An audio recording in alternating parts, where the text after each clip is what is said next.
Okay, so we're here at the Golden Gate Park with Larry Wong. He's a Qigong Tai Chi teacher. I interviewed him a couple months ago. And now, since we're here in San Francisco, we're going to start asking him what is Qigong and what are the benefits of practicing Qigong. So, welcome, Larry, and let us know what do you have to say about Qigong. Qigong is an ancient Chinese exercise. It's often described as a breathing exercise, but there's more to Qigong than just breathing. Most people do the physical aspects of Qigong, which is the physical exercises, which are usually slow, calming, and this is where it tends to be beneficial for health. There's also a psychological aspect, so using the mind. That's a different category of Qigong, which not too many people usually get into, more the physical aspect. Basically to manage blood pressure, aches and pains, digestion, hypertension.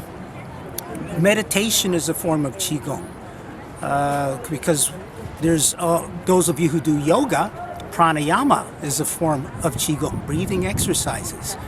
All that basically to bring a sense of balance and harmony to body, mind, spirit. But most people we know have physical bodies. That's what we have in common. So what we want to do is bring a sense of harmony to the body. But often after you get acquainted with the body, we notice that there's something missing, and it's usually the mind that is not at peace, so then the body is not at peace. The movements of Qigong, neurologically speaking, helps to bring a sense of flow of energy, the qi, via the movements. The movements are slow, graceful, so therefore there's a neurological factor. That's going to affect the muscles, that's going to affect the blood, that's going to affect the energy, the qi. This is also where it helps to calm the body and the mind down by moving slow, because it affects the biochemistry, hormones. You have happy hormones, or at least people would like to have happy hormones. So when you're stressed out, this is where the hormones are working against you. And this is where most people are attracted to meditation nowadays, doing yoga nowadays. Qigong is becoming more popular nowadays too, because people tend to feel better after they do the practice. You start off with the physical practice, then maybe incorporate the mental aspect to the practice. And that alone, just the body and the mind, is enough to encourage people to feel a little bit more at ease. Manage the blood pressure. Life becomes a little more bearable. We're less stressed out. Also, your digestion improves.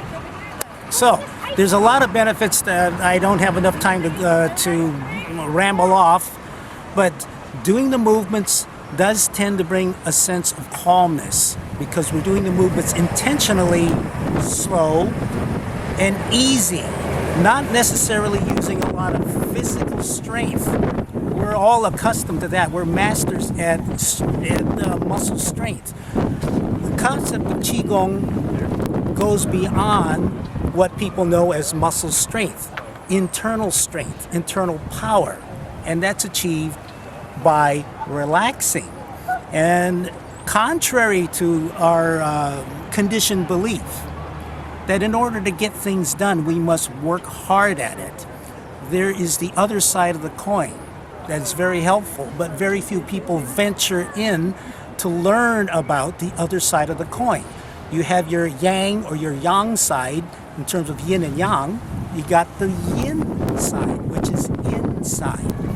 So this is what we want, is to go inside the body, because when we do exercises and people have aches and pains, they usually complain about parts of their bodies on the outside. Very few people recognize what is uncomfortable on the inside.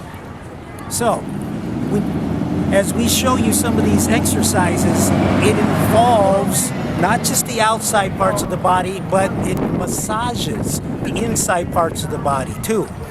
One question. Yes. How can these movements that are so slow that we're gonna watch while we're talking, how can these movements stimulate health if they're like so slow and so calm? In what way are they helping the internal organs? Chinese medicine based on the philosophy of yin and yang, yin and yang. The condition of most people is in the accession of the yang side or the yang side, which is the assertive side, the muscle strength side. Things have to be done yesterday, and that's where the stress comes from. We get pressure. It's not wrong to have that side. The complement is what we need, and that's the yin to this yang side that we're all conditioned by. But to the accession, we got too much of that yang side, so that's why we get sick. We believe, from what we have experienced, in order to break a sweat, we need to be assertive. We need to do things hard and fast, or in great repetition. If one takes the time to experience, and it's not necessarily going to be experienced, at least for most people, right away, to actually do something like Tai Chi, or just repeating parting clouds, something that we would do usually not a very long time, but if you did it for like 5, 10, 15 minutes, you do that usually very slow, very relaxed, very soft, very gentle. You start to realize that the pores of the skin start to open up. And when we're stressed out in this yang state of assertiveness, being in a hurry, and the stress closes the pores and the skin can't breathe, let alone we don't allow perspiration. All the toxins stay inside. So when you do something nice and slow and relaxed, neurologically, you're going to start to relax the mind and the body. The skin, the tension, surface tension of the skin starts to relax, the pores open up, and you can actually perspire in a very healthy way. It's not to the point where you perspire and the perspiration is dripping. In Chinese medicine or Asian philosophy, when it comes to this type of perspiration, you're losing a lot of energy. That's going overboard. But here in the United States, the Western way, it's accepted to perspire and to sweat profusely, as they would say. It's okay once in a while, but if that's all you do, and you wonder why you're still fatigued, or you wonder why your immune system isn't as strong as it could be, it's because we're doing the yang or the yang expression too much. It's not wrong to be yang, it's not wrong to be yin, it's learning how to moderate the two. So, yes. So Qigong is about finding harmony between the yin and the yang. Yes, being assertive and relaxed. Now, for most people, if you encourage them to relax, or let's say, just sit still for as long as you can. And most people have a difficult time sitting still because they're so addicted. The mind is so addicted to being active. And when you need the rest, to rest the body and rest the mind, we're incapable of this. But if we're to be active, well, most people can do that. But this also means we have to remain active. And that's where we burn out. Okay. Well,